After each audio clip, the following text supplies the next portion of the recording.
यदि आप हमारे चैनल के सभी गाने को पसंद करते हैं तो डीडी प्रोडक्शन हाउस के यूट्यूब चैनल को लाल बटन दबा के सब्सक्राइब करें और घंटी के निशान को जरूर दबाएं।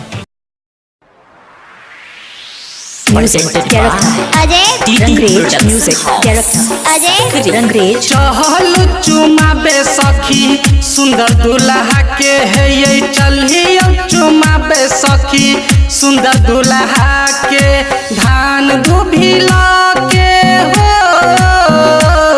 कि धान दुभिला के अब सुपा में कि चहल चुमाबे सखी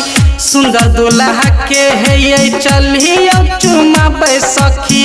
सुंदर दुल्हा के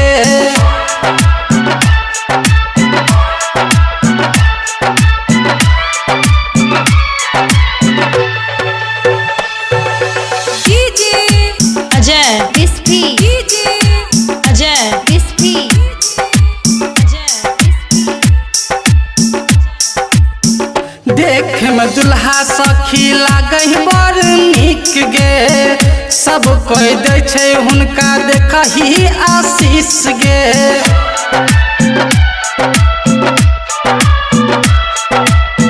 देख में दुल्हा सखी लागई बड़ नीक गे सब कोई दे छे देखही हुनका आशीष गे छोटका भाई के हुनकर हो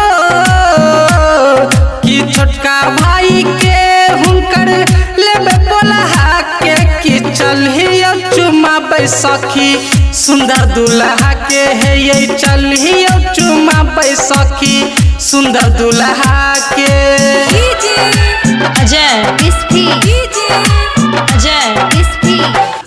अच्छा तिलक दुल्हा के चढ़बैयो अपना बेटी के हाथे हिनका धरबैयो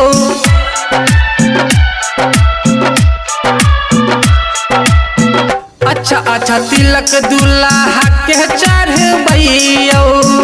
अपना बेटी के हाथे हिनका धरबैयो बहिन दियो दुनू के हो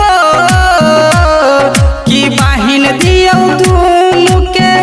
एक सूता में कि चहल चुमाबे सखी सुंदर दुल्हा के है ये चलिए चुमाबे सखी सुंदर दुल्हा के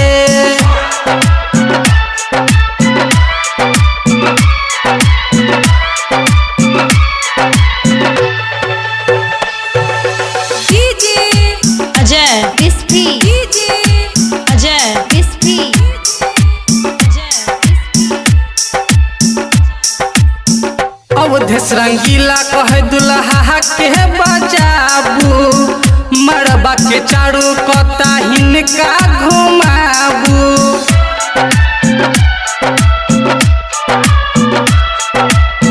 राइटर सुनील कहे दुल्हा के बजाबू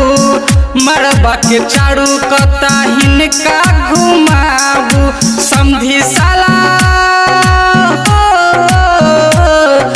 समधी साला बैठलिया मुँह भुला के कि चहल चुमाबे सखी सुंदर दुल्हा के है ये चलिए चुमाबे सखी सुंदर दुल्हा के धान दुभिला का हो